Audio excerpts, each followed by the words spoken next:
I'm going to assume that we're live now, and that means that I'll go ahead and welcome everyone to this week's Edulastic Live event. I'm really excited to be here with Betty Scola, who's a data and technology integration coordinator in New Jersey, and she's been working with Edulastic digital assessment and has recently been implementing standards-based grading. So that's going to be one of the focuses of today. And I just can't wait to chat with her, learn more about her story and what they're doing at Waterford. And so I'm just going to jump right into it and say, welcome, Betty. We're really happy to have you here. And why don't you go ahead and tell us a bit about yourself and what you do? Okay, well, I work at Waterford Township schools in New Jersey, and I started out there as a media specialist, and part of my job was also to figure out how to integrate technology into our curriculum. At the time that I got there, there was nothing. There was one computer lab for the whole school. So we went to Chromebooks, and we started looking for ways to assess students, and we went to Google Forms because I think that's the easiest thing when you're a Google school. And we decided that that really wasn't doing the trick. So we did a little search and we found Edulastic, and we love it because part of my job is working with data. So not only am I going into classrooms to bring technology in, but I'm also have to evaluate the data to see how our curriculum is working. And Edulastic gives me everything that I need right at my fingertips. I can see exactly how everyone's doing and where we need help. That's awesome. That's a really cool story that you're able to find it with a quick search online. That's great. As a marketing manager, I guess I'm doing my job to help get a good word out. Well, that's great. Cool. So can you tell me a bit about, I guess you just told us a bit about your Edulastic story and finding Edulastic for digital assessment. Can you tell us a bit more about what you love most about it?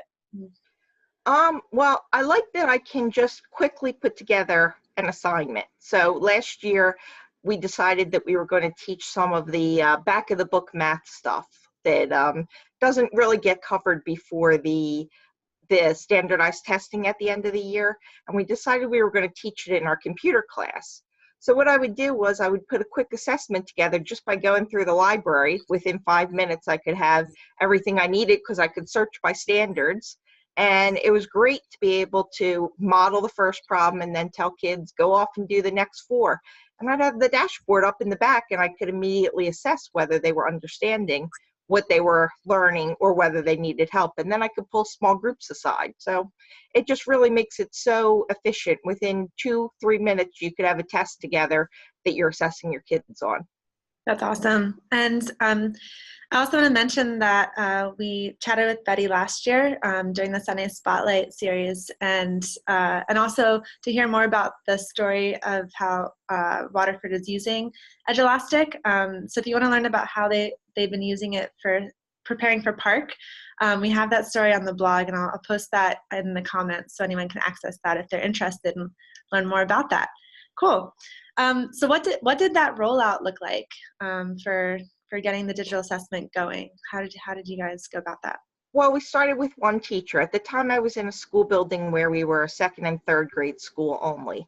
So I had one 3rd grade teacher who just really wanted to improve her Park scores, and we knew we wanted something that looked like Park when we were doing our assessment. So I worked with her. We found some things we wanted to put in Edulastic, passages, passage-based math things and then Park also releases some of their tests. Mm-hmm. So we could put those in Edulastic also, and we use them for the kids. Now, at first, the kids hated it. They were like, I can't take a test online.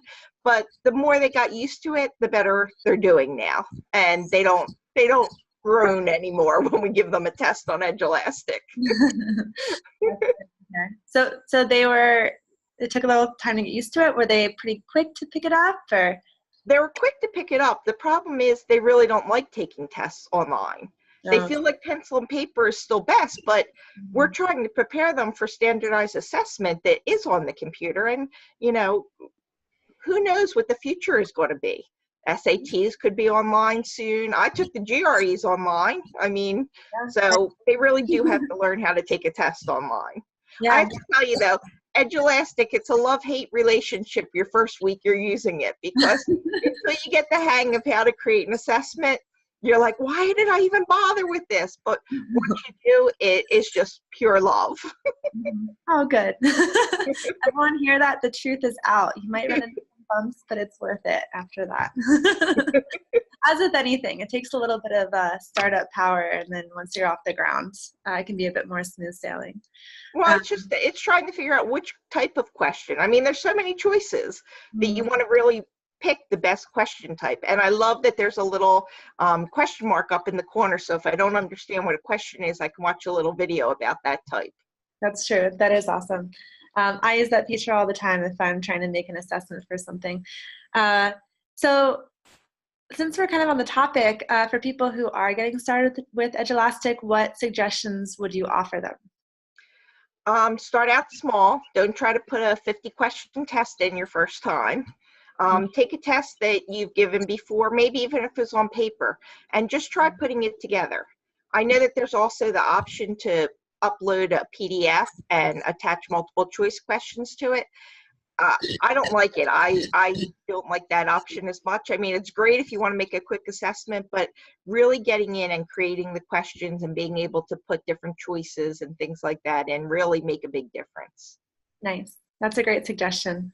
And I think that's something that did come up a lot when we were talking to teachers last year about the top tips for getting started. Just make it really easy on yourself. Choose maybe multiple choice and drag and drop and stick with those until you get really comfortable, and then start exploring with open response or classification or resequence or label an image.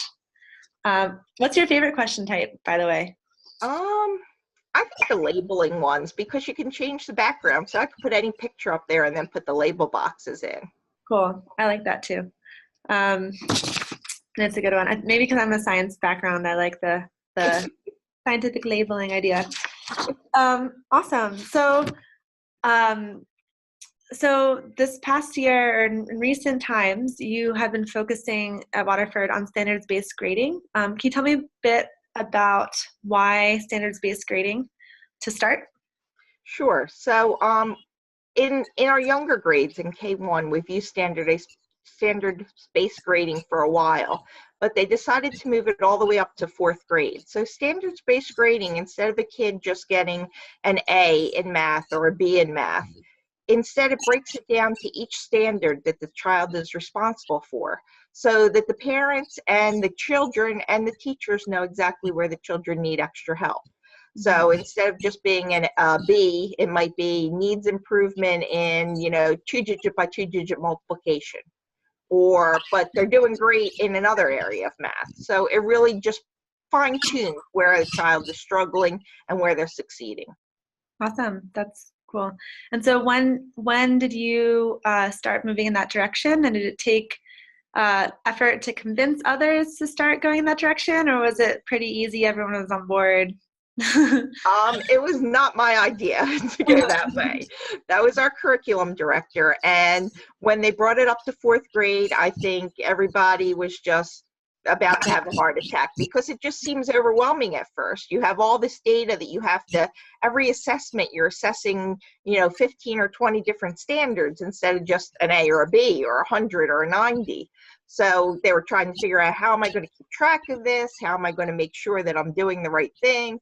How am I going to prove to the parents, if I have to give a child a grade that's like needs improvement, how am I going to prove to the parents that the child needs that? And man, Edulastic just helped us out so much.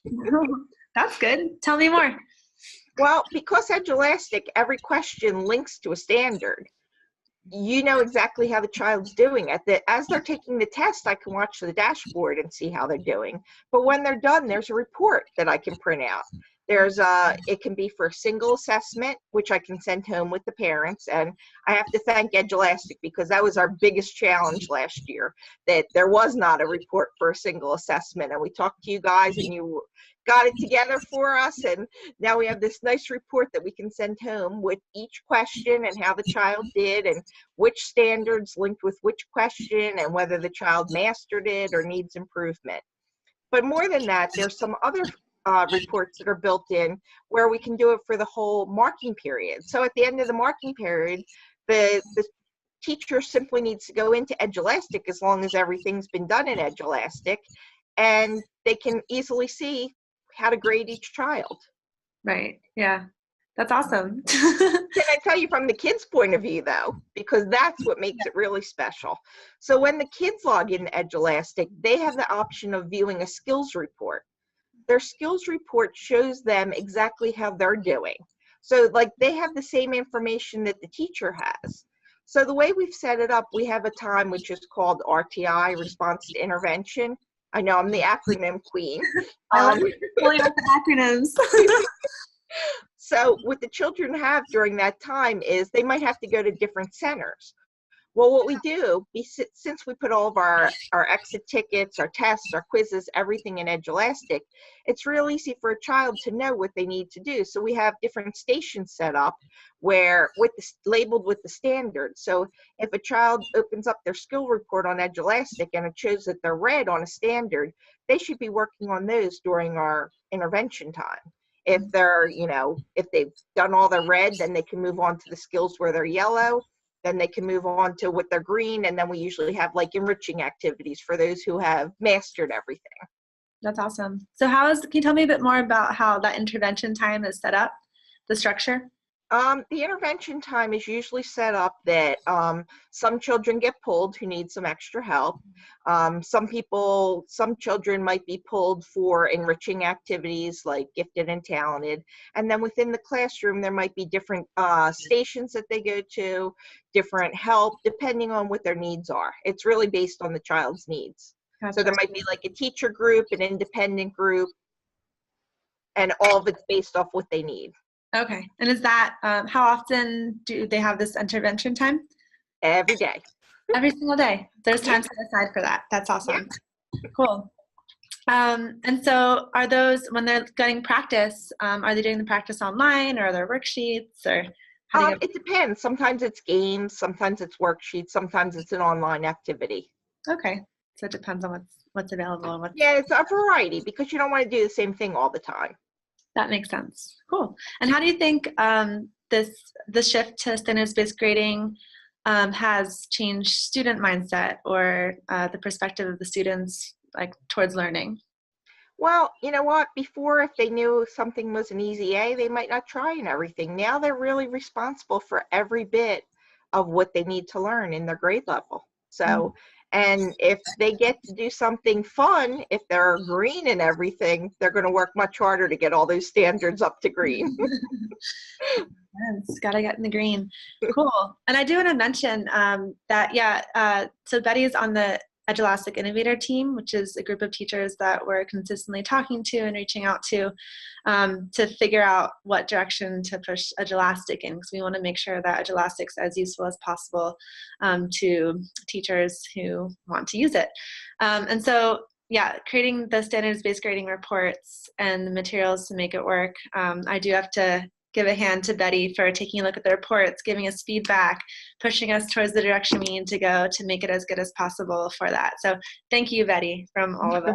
You're welcome, but it's my whole district. I'm just a spokesperson. Okay, thank you for being a point person. Thank you, Waterford, for your support there, and other people who maybe I'm not aware of who were added a voice to making that happen. So that's really cool and fun to hear about. And you guys were at ISTE last year talking about standards-based grading. So yeah, we were. We had a lot of people who are shifting the standards-based grading, and when they saw Edulastic, they were like, this is what we need. Cool, that's awesome. So I also want to take a moment real quick for anyone who is hopping on now and is tuning in with us. We're talking about standards-based grading and learning from Betty about what she's doing at her district with Edulastic and digital assessment. If you have any questions, feel free to put them in the chat and we'll try to get to them by the end of our conversation today. And thank you for tuning in as well. So I just wanted to throw that out there. So why do you think that there has been a shift towards standards-based grading? Is this something that you think we're going to see across the whole United States, like something that everyone's moving towards? I think there might be some kind of hybrid in there. I I don't think that everybody's going to go to standards-based. I can't imagine the high schools and all going there, but I have talked to some districts that do kind of a hybrid grading where they're focused on the standards and they're looking at those, but they still might give traditional scores on a report card at the end. But Okay. it's more about the child learning. So if a child gets an F, like the first time they do something, but then by the end of the marking period, they figured it out, that F is going to drag them down. Yeah. But with standards-based, and they mastered it at the end, then it's a mastery. Yeah. So it does make sense. Mm-hmm. Yeah, because at the end of the grade, they have to be at a certain level. Right. Move on, essentially, is what you're working towards. Right. And when your district started moving in that direction, were you looking at other districts or schools to get your information? How did you gather the right Our curriculum director spoke with a lot of different schools, and we have in South Jersey, we have a data partnership where a bunch of schools get together to talk about data and how they're using it. And we had a couple presentations there that we also listened to see what people were doing.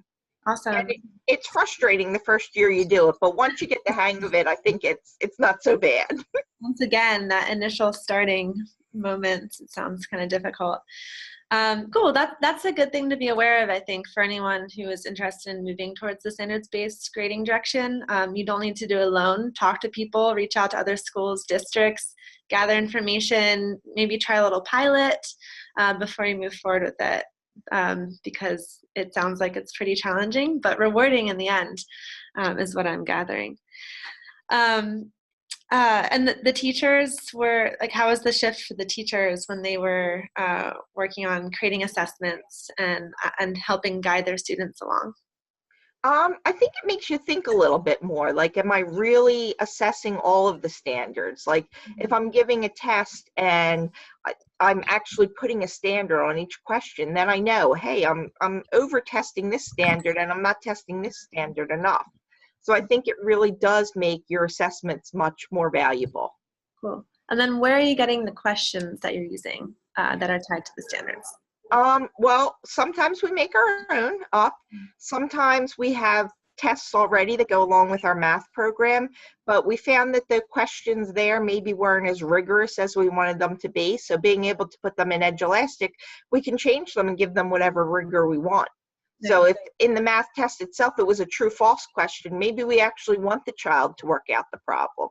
Or if it's pick what you're doing here for a word problem. Is this a multiplication division? No. Explain to me why you're doing that. So Edulastic has helped us make our tests a little more rigorous. Maybe not to the kids' happiness. But in the end, it will benefit them. It sounds like it's all with good intentions and to help learning.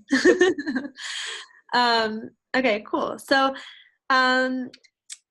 next question is, I think we kind of touched on this kind of with the reaching out, but what do you recommend to teachers who are interested in doing something similar to what you're doing at Waterford with the RTIs and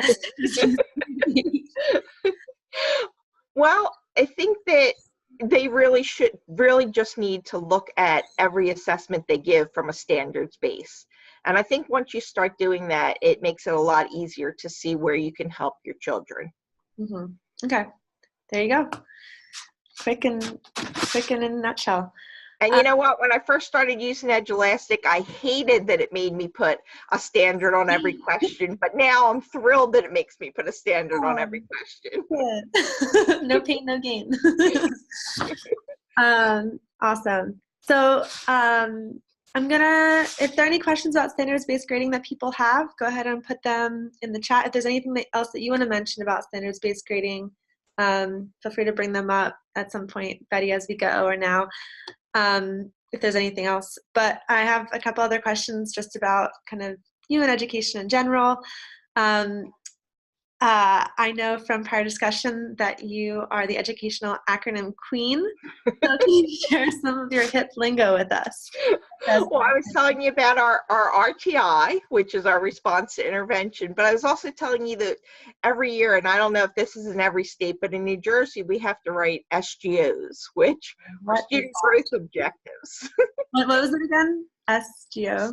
SGO, Student Growth Objectives. All right. And what you have to do is you have to measure your children at the beginning of the year, and then you have to set a goal for yourself that like 80% of the kids will learn their multiplication facts. And then you have to make sure that by the end of the year, they make their multiplication facts, and you get a grade based on how you're doing. That's awesome. And then do you have like SSR? And do you know what SSR is? Maybe there's something that I know that you don't. Oh no, maybe you can teach me something. Cool. Sustained silent reading time. Oh, okay. Good one. There we go. I know I've not always been a teacher. I was a programmer for many years, and then I stayed home with my kids. And when I went back, I started working in the library in my kids' school. And they were like, kids were coming in, I need a deer book, I need this. I was like, I have no idea what you're talking about. So you need to learn the lingo of your school. Gotcha. Yeah, definitely. So you can speak the same language, it sounds like. Yes. Cool. So can you tell us a little bit more about how you got into the field of education? When I was a kid, it was during, well, I'm old, so it was back during the like 1960s and 70s, and I thought that the space program was the greatest thing ever. I remember watching man, walk on the moon for the first time. My mother woke me up in the middle of the night to watch it, and we would bring a little black and white TV in every time that an Apollo mission was going off, and we'd all huddle around and watch it. So my real dream was to be an astronaut, but my backup dream was always to be a teacher. And I went to college and I studied math, and at the time computer science which was a completely new field in our college. We didn't even have computers back then like we do now. We used to have to punch everything on punch cards and run them through a machine to get them to work. And I really loved the math and the computer science, and met my husband, we got married, worked as a programmer for a while, had kids, and the natural thing after that is to be the teacher. So one of my dreams came true. Good. I'm glad to hear that. Maybe you'll end up in space one day. If you still want it, that is. But no, I don't think I do. We're looking at it still, seeing the Yeah. other launches. That's very cool. And then another question is, what do you wish was available in schools when you were a student, and why? Oh God, any kind of technology. Our big technology in our school was that we had a film strip projector and a record player. So that was all the technology we had. I remember having to go to the library and like go to the Reader's Guide of Periodic Literature and find my magazine articles on microfiche. And I try to tell the kids, like, all you have to do is Google it and it's right in front of you. Yeah. And they don't get it. It's easy now. Yeah, that's crazy how much it's changed. And then in terms of kind of touching back on what you're doing now, what are your goals for the future? What do you kind of wish to see now that you guys have been working on standards-based grading? What are the next things that you guys are looking towards or moving towards at your schools? Really trying to just increase rigor. I mean, that's the biggest thing. Kids get lazy. I mean, the technology, I love the technology, but it also makes them lazy. They're not always like, can I voice type this? No, type it with your hands. Can I have this read to me? No, read it. So I think just getting the kids to realize that technology is just another tool that's out there, but they still need to learn. Yeah, that's funny. Yeah, that voice typing is so easy. Who needs to learn that now? Right. Yeah, it's gotten really good, I think, on Google Docs and specifically. But yeah. Right. Cool. And then what do you like to do for fun? I love to hang out with my family, love to travel. My goal is to eventually get to every state in the United States. Oh, cool. We all have maps hanging up on the refrigerator, everyone in my family, with our states colored in that we've been to. So we're having a little race here. That's really fun. What state do you think is next for you? I don't know. This year we went to West Virginia. Had never been there before. It was beautiful. That's nice. I think I've been through. I haven't spent much time, but very cool. Check. Do the Smoky Mountains pass through there? Yeah. Yep. Okay, Yeah. cool. It's a beautiful area. Nice. Do you see recently on the news, there's a baby who's 6 months old whose parents are bringing them around to all 50 states, and it might be the youngest person to ever have gone to all 50 states. Oh, that's really cool. Yeah, it's kind of crazy. It's cool. It's funny because my husband has one state that I don't have, and I have one state that he doesn't have, and he keeps threatening to like drive there. Oh, getting pretty competitive. I like it. I like it. Some good, healthy competition. Awesome. This was an awesome conversation. I always enjoy chatting with you, Betty. Thanks for being a part of Edulastic Live today. Anytime. Anybody has questions, feel free to contact me.